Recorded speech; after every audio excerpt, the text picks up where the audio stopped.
Hola chicos, ¿cómo están? Espero estén súper bien. Yo la verdad estoy muy contenta por poder compartir el tema de hoy con ustedes. Antes de iniciar, me gustaría que hiciéramos una oración. Así es que ahí donde estás te pido que cierres tus ojos y que inclines tu rostro. Señor, te damos gracias por este día. Gracias porque eres misericordioso y amoroso con nosotros, Padre. Porque a pesar de lo que vemos en el mundo, Señor, sabemos que tú nos proteges. En este momento te pedimos, Señor, que abras nuestros corazones y oídos, Padre, a lo que tienes para nosotros. Te pido que hables a través de mí, Señor, que me utilices como instrumento para que lo que quieras transmitir a los chicos, Padre, llegue a su corazón y dé fruto en el tiempo que tú lo desees. En el nombre de Jesús, amén.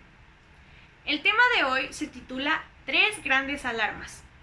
El Sermón del Monte podría ser catalogado como una de las mayores enseñanzas de Jesús.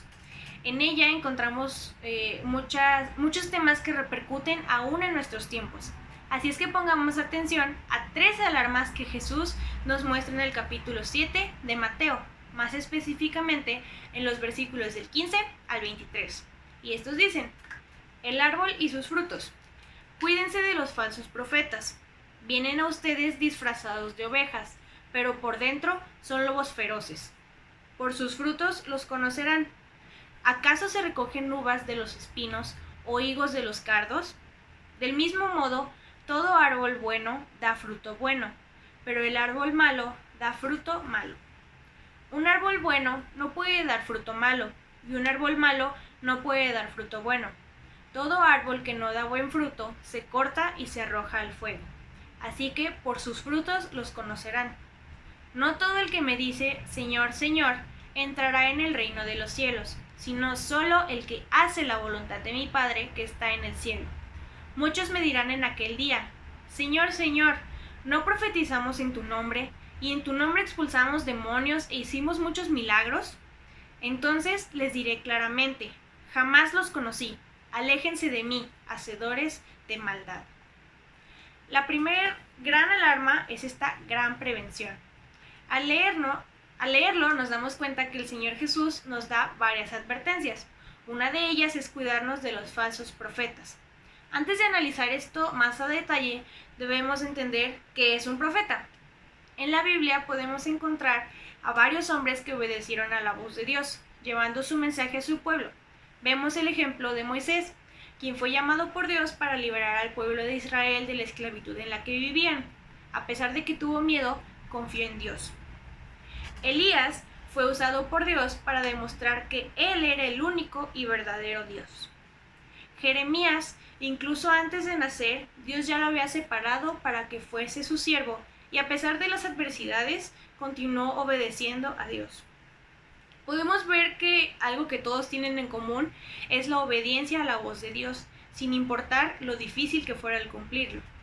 La palabra de Dios en 1 Corintios 14:3 nos revela cuáles son las características de los profetas de Dios. En cambio, el que profetiza habla a los demás para edificarlos, animarlos y consolarlos. Los verdaderos profetas de Dios edifican, es decir, construyen y contribuyen al crecimiento del reino de Dios. Exhortan.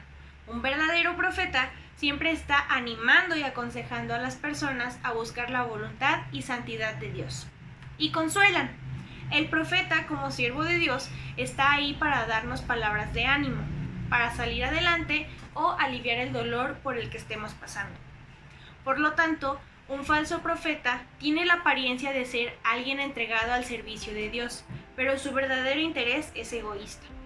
Buscan aparentar algo que no son. ¿Qué distingue entonces a los falsos de los verdaderos? Déjame ponerte un ejemplo.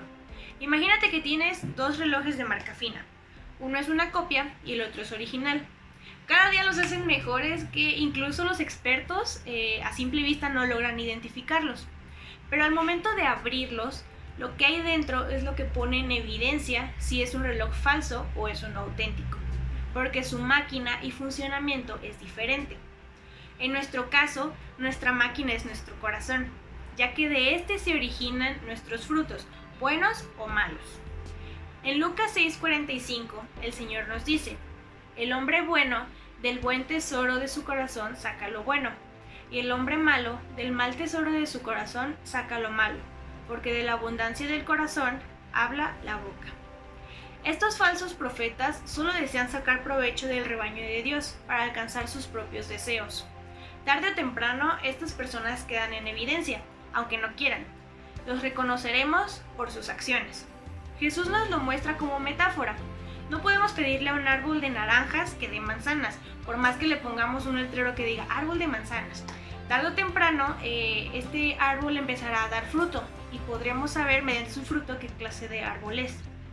Asimismo, con los falsos profetas, sus actitudes y comportamientos los delatarán. La segunda gran alarma que el Señor nos da es esta gran declaración. En el versículo 21 nos hace una gran advertencia. No todo el que me dice, Señor, Señor, entrará en el reino de los cielos, sino el que hace la voluntad de mi Padre, que está en el cielo. Decir Señor implica hacer la voluntad de Dios. Jesús es muy claro y no deja lugar a dudas. ¿Pero por qué hace énfasis en el hacer? Porque alguien que dice que cree en Él debe demostrarlo por sus obras. El hacer es profesar a Jesús, abrazar sus enseñanzas y practicarlas en nuestra vida diaria, de tal manera que inspiremos a otros a querer ser siervos de Dios también y obedecerlo a Él sobre todo. Y la tercera y última gran alarma que nos da el Señor es la gran decepción. El versículo 23 nos dice: entonces les diré claramente, jamás los conocí, aléjense de mí, hacedores de maldad. Qué terrible debe ser que el Padre nos diga, no te conozco, apártate de mí. Estoy segura de que ninguno de nosotros queremos pasar por esto. Por lo tanto, debemos cuidarnos de nuestra manera de vivir ante Dios. Llegará el día en que Dios nos va a pedir cuentas, a todos. Esto lo dice en 2 Corintios 5:10, porque es necesario que todos comparezcamos ante el tribunal de Cristo, para que cada uno reciba lo que le corresponda, según lo bueno o malo que haya hecho mientras vivió en el cuerpo. No va a haber excusas. Uno de los atributos de Dios es la omnisciencia, es decir, Él lo sabe todo y no hay nada que quede oculto ante Él. Ante los hombres podemos aparentar, pero ante Dios no. De nada nos sirve hacer grandes cosas si nuestro corazón está lejos de Él y no le damos el primer lugar. Para finalizar, me gustaría invitarte a que podamos reconocer que separados del Señor no podemos hacer nada, no podemos dar fruto. Asegúrate de estar haciendo la voluntad de Dios y de dar buenos frutos. Y atendamos al llamado de estas alarmas que Cristo nos muestra. Espero este mensaje haya sido de bendición para tu vida. Bendiciones.